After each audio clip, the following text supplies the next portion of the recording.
And I'm going to move to our last speaker, Helge Jordheim, who is a professor of cultural history at the University of Oslo, professor of German studies at the Norwegian University of Science and Technology, and PI of the research project and collective Lifetimes.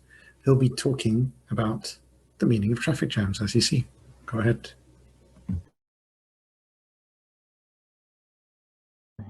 Okay. Thank you. Am I unmuted now? I think I should be. Yeah. So I'm afraid the contrast to Hugo's beautifully poetic paper couldn't be bigger. I think this is a very different topic, but we'll see if we can make them relate to each other as we move on.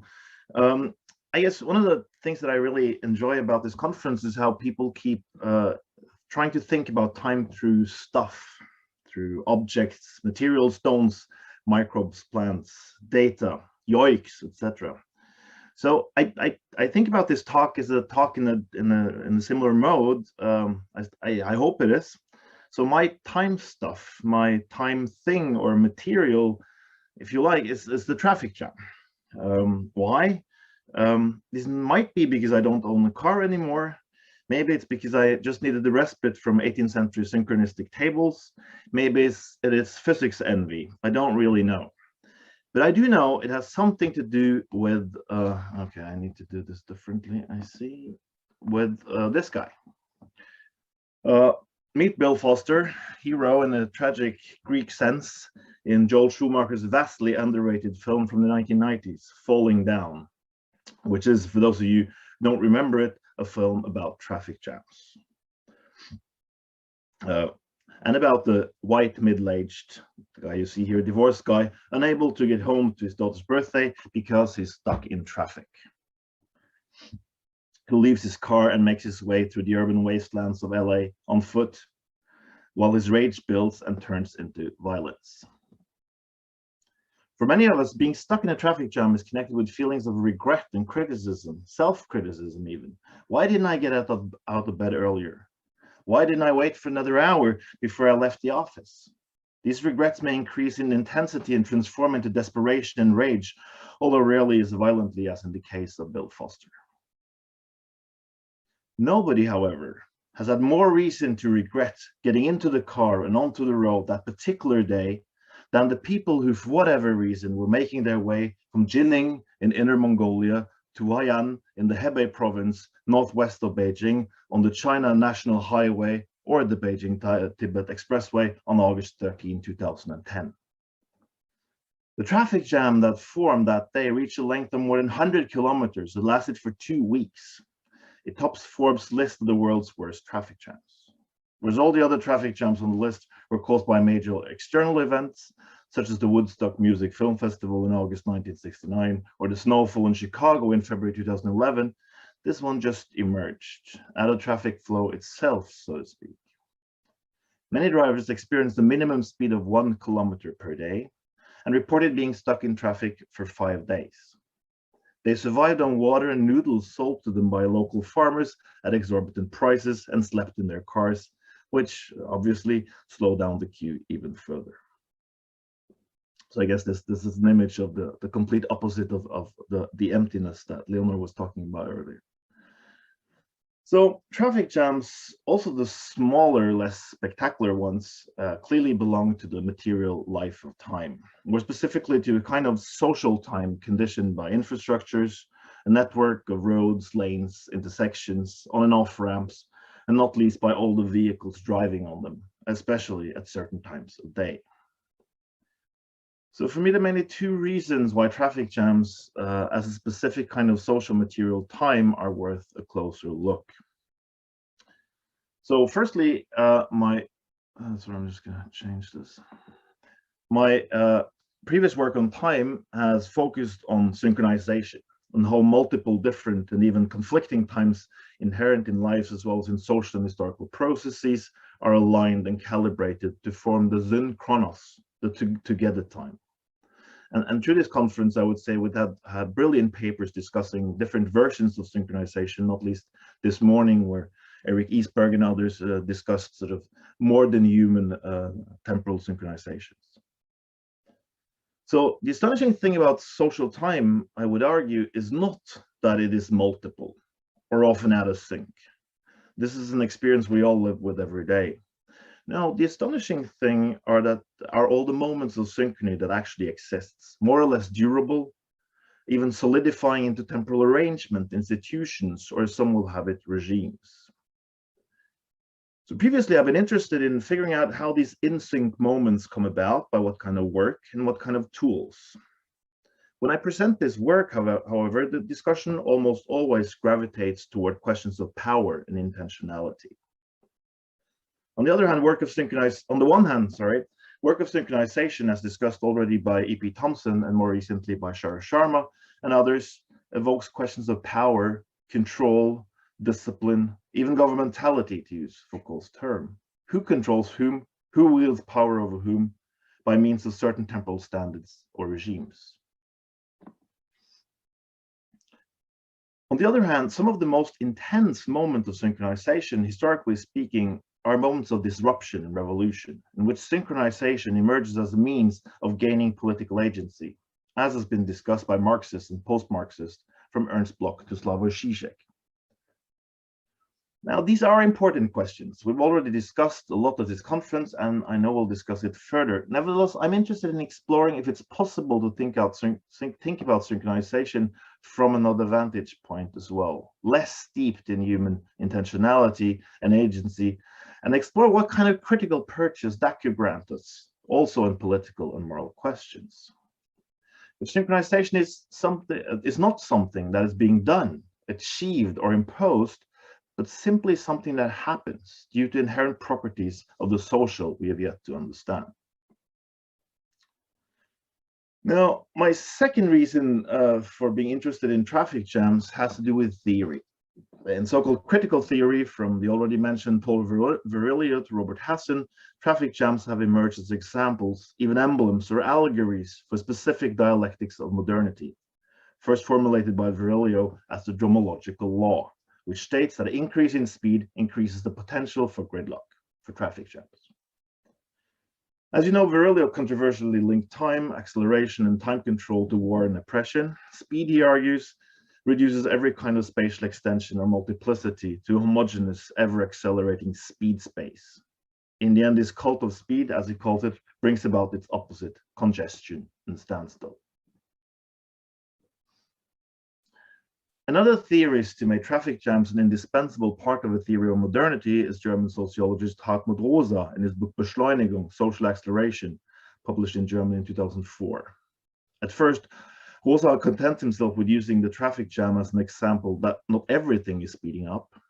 But later in the book, he makes a more complicated and indeed dialectical argument about traffic jams as, and I quote, an unintended consequence of acceleration and dynamization, and as a dysfunctional and pathological form of deceleration, unquote. The emblematic role of the traffic jam leads Rosa to recognize comparable instances of slowdown and stoppage in human depression, and, as he puts it, when time stands still or turns into a toughened mass, in undesired unemployment and economic recession. Thus, the traffic jam emerges as Rosa's preferred example of the desynchronized high-speed society, in which both life and history is detemporalized.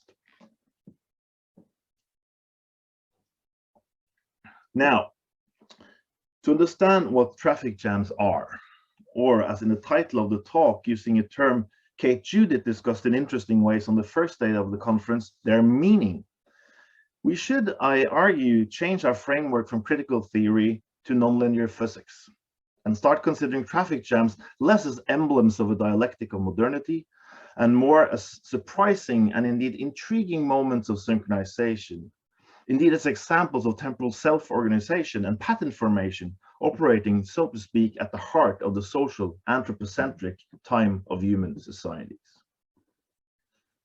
So I guess this is sort of a, can we call it the Vostalian move, trying to make, as Philip was making speed more interesting, I'm trying to make traffic jam more interesting and less sort of less sort of symbolic of certain dialectics of modernity. So different from Karen Barad, I'm not the physicist, but a mere historian trying my best to understand the body of work that is often referred to as vehicular physics, or simply traffic physics. Physicists are not particularly known for applying their methods to areas belonging to other disciplines, particularly not to the social sciences. Nevertheless, there was pioneering work being done already in the 1960s by the Russian physical chemist Ilya Prigogine, who got the Nobel Prize in 1977 for his work on complex systems and the irreversibility, and who many will know for his cooperation with Isabel Stengers in the 1997 book, The End of Uncertainty. In the 1960s and 1970s, however, Prigogine, together with Robert Herman and others, developed what they termed a kinetic theory of vehicular traffic. In the simplest possible terms, what Prigogine and Herman are doing in this work is to apply a kinetic theory of gases to vehicular traffic, to describe how changes, so-called phase transitions, occur from a gas to a liquid to a more solidified state and back. The premise for this transfer of methods from one field to another is as obvious to them as it is stunning to me. You simply consider every car as an elementary particle, constrained to move along a one-dimensional trajectory, in other words, a road, or rather, one of the lanes on a multi-lane highway. This means, of course, that you would have to ignore the entire psychological aspect of the reaction of drivers to the motion of other cars. The most basic result of this research was a so-called fundamental diagram, which led to the somewhat underwhelming conclusion that the higher the density of vehicles, the lower the flow rate.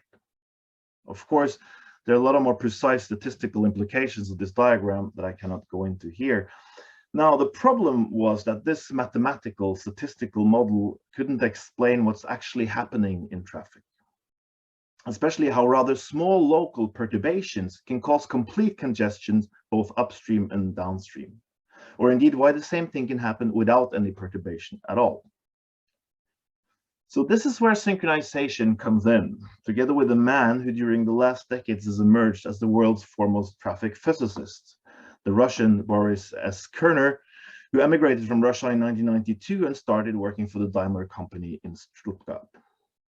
Kerner observed some striking differences between phase transitions of traffic and what he calls actual phase transitions between the solid, liquid, and gas states.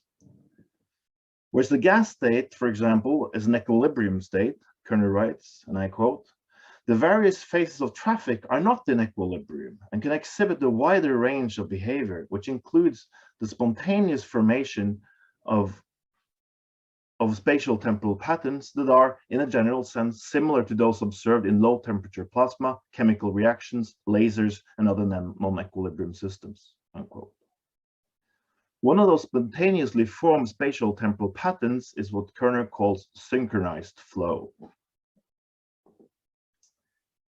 I'm not going to explain these graphs to you in detail, partly because I don't have time and partly because there are lots of things I don't understand in them, for now at least. Before Kerner and his collaborator Hubert Reborn made their observations, traffic was thought to have two states, free flow and congested flow.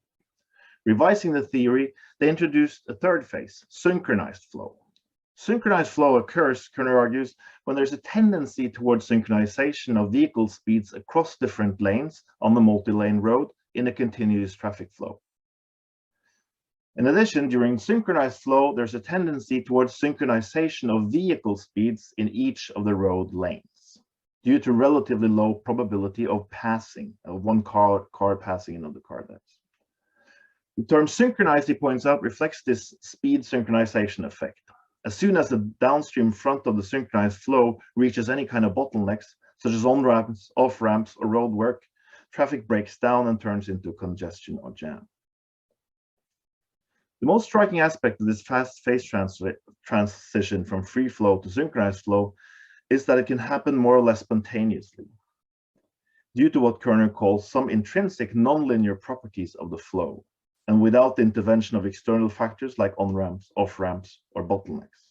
In other words, At the core of human communication of transportation, there's a phenomenon that can be seen to escape all kinds of intentional meaning or hermeneutic interpretation, and instead is governed by the self-organization and pattern formation properties studies in nonlinear physics.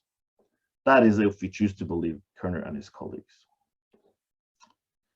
To me, and I come to my conclusion, this is deeply fascinating. It might not be to you, of course, but what does it mean if traffic is a self-synchronizing system, which at a certain moment will suddenly shift from flow to congestion and back without any obvious reason? And what does it have to do with temporal belongings and the material life of time?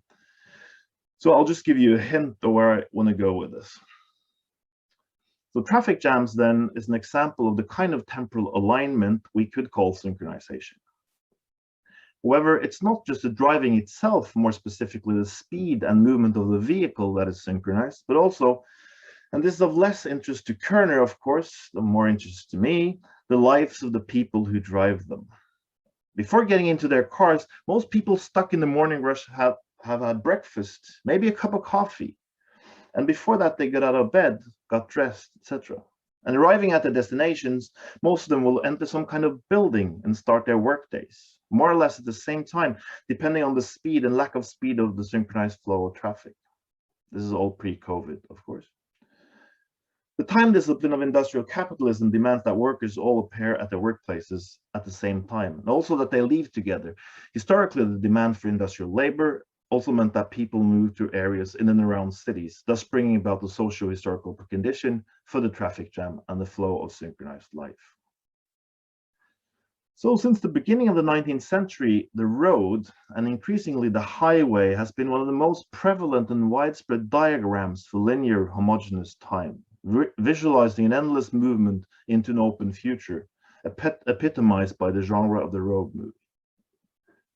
However, a 100-kilometer-long traffic jam, spanning across as many as 50 parallel lanes, packed with unmoving cars, presents us with a very different diagram of time, which again produces a very different kind of road movie, as in the case of Schumacher's Falling Down.